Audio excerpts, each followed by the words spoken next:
Hello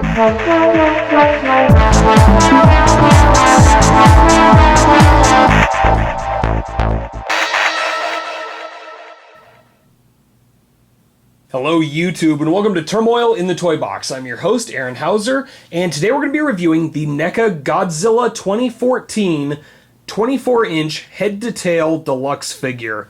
And this thing, no pun intended, is monstrous. This is a great piece, an amplified version of the 7-inch scale figure that we got earlier this year from NECA. As you can see, it towers over the original. And there are some very big key differences between these two figures. I know a lot of people were kind of wondering, well, is this just going to be a larger version of the 7-inch? No. There are so many other features to this that were not included in the 7-inch, including a really nice sound feature, very big differences in coloring. This one has more of a sort of charcoal, darker color to it. Now, while that looks fantastic, and I really love the 7-inch version, this one just is flat out the best 2014 Godzilla figure I have seen so far. And this thing is just loaded with details. As you can see, you can see the kind of the color differences. This is more of a kind of got a subtle green color to it, along with some of the darker kind of charcoal colors that I was saying that were featured on the 7-inch version. Has the same articulation points plus more. You have articulation in the head, right here at the top of the head. You have articulation in the jaw, which is very nice. You have articulation in the lower neck here. Articulation in the shoulders. And I apologize, this is a very tight jointed piece, so I can't really show you exactly the full range of motion on this. But it does have articulation in the elbows, in the wrists, in the torso here, in the hips, in the knees, in the ankles, and then at the base of the tail. And then it also has articulation points here, here, here, here, here, here, here, here, here. Yeah, and that's the end of it. So as you can see, the tail has a lot more definition to it. You can get a lot more movement out of this one than you could with the 7-inch scale version, which had more of a wireframe running through it so that you could pose it in certain ways. But this one is just a lot more fluid. You can get a lot more movement out of the tail, which is really nice.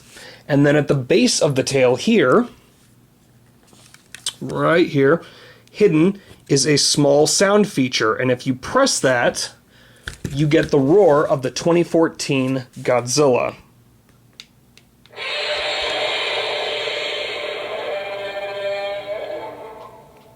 It's very loud, sounds very cool, and it is very well hidden, which I liked. It wasn't a huge button, or you don't really see the speakers or anything on it.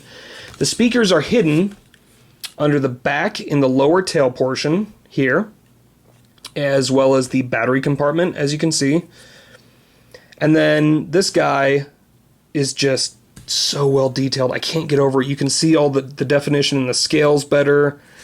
The fins look great. The only minor complaint that I had about this figure is that straight out of the box, some of the spines are a bit bent from the packaging. But with a hairdryer, you can mold those back a little bit easier. It's not a complete loss there. So that actually brings me to my next point, which is right out of the box, and this was such a big issue that I guess NECA actually released an image showing you how to do this step by step, which I'll include on the review. But the tail comes as a separate piece in the box right here, and it attaches via a ball joint right at the base of the sound part of the tail here. Now, some people were having troubles popping that joint in there, and if they forced too hard, it would actually break the joint, as well as the sound feature, which is literally right behind that ball joint. So to fix this, you just take a hairdryer and heat up the plastic on this portion of the tail, and that makes it a lot more flexible so you can get it around the ball joint without snapping anything, and it does absolutely no damage to the figure or the tailpiece by heating it up like that. So it's a very nice trick. It works with all the other joint issues you may have with NECA figures or Mezco figures, stuff like that. Just heating up the joints, it helps release the tension on some of the plastic, and then it also can, if you have some of the joints like on the Predator figures where you can't articulate their shoulders or their elbows, if you heat up the joints, it'll loosen the paint so that you can actually you can make the motion, you can bend the joints without snapping the plastic that's kind of woven into the paint a little. So just something that I've run into in the past. But overall, back to the actual review here. This guy is just phenomenal. And like I said, this is easily the best 2014 Godzilla figure I've seen so far. The detailing in the face, let me kind of show you a close-up here, is just so much sharper on this guy. I love the teeth, the way they did, you can see the tongue and everything in the mouth. Looks very, very cool. The eyes also look really sharp. And what was nice is the eyes on this one don't look as derpy as they do on some of the smaller figures or some of the other ones that I've seen at Toys R Us. They're very, very bright with the yellow, and you can see the pupil and everything. It looks really, really cool.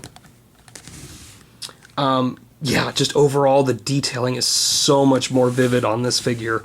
And like I said, it's going to take a lot for me to see something that outdoes this figure version of the 2014 Godzilla. So if you are going to pick up one for your collection from the 2014 film, this is definitely the way to go. I really like the Jakks Pacific large-scale version, but once again, it looked like they made it for the sound design, or they had a sound feature planned for it, but because of the budget or whatever, they couldn't include it. This version has everything. It has all the articulation that you'd want, way more than the Jakks Pacific version. Yes, it is a bit smaller, but this thing is just a work of art. It is so, so cool. And I was so happy that NECA finally released this one. I thought that it would have taken them a bit longer for this one since they had already released the 7-inch version earlier this year. But overall, this thing just, it's so, so cool. So that's about it for this review. I will note I got this guy off Amazon.com for $75 plus shipping and handling. And yeah, it comes very well packaged. I was very impressed at that. Like I said, the only problem I had was the bent portions on the spines, but you can fix that. But overall, yeah, very nice packaging. And yeah, this thing is just, it's an absolutely phenomenal piece. And I'm so, so glad that we finally got to have these. So that's about it for this review. If you have any questions about the figure, just leave them in the comments below, and feel free to check out some of my other reviews, including a review that I did earlier this year on the 7-inch scale NECA Godzilla 2014 figure. So that's about it. As always, thanks for watching.